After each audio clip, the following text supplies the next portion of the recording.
Now, human rights organizations in Mombasa have launched a State of Human Rights report during the COVID-19 pandemic so far. Now, the report has documented over 250 cases of human rights violations, including 20 killings. The report will be handed over to top regional bosses for further action. Kevin Mutai joins us live now from Mombasa with more. Kevin?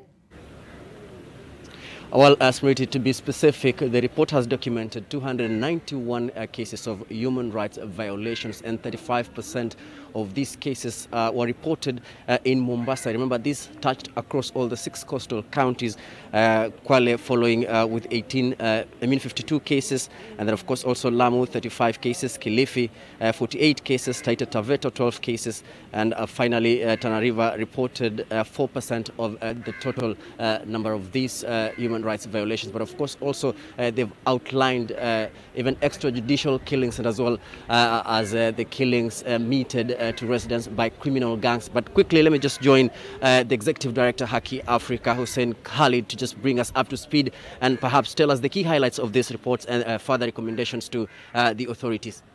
Thank you very much, Kevin. As you've very well put it out, we are here today to launch this report, which basically gives the status of human rights within the Coast Province within the COVID-19 pandemic. And out of the 291 cases, we've reported various sorts of atrocities, from killings to torture to gender-based violence to land and evictions of people from houses. And if you just look at the statistics on killings, you'll find that about 70% of all the killings that we've documented in this report are linked to the police and possibly extrajudicial killings. And this time round, we've even seen a 6-year-old boy being killed. We've seen a 4-year-old girl being killed. And worst of all, an 8-month-old fetus that was killed while inside the mother's womb. And we are here today to present this to the security authorities of this region. And we are calling on them to ensure that human rights are protected. What are your recommendations?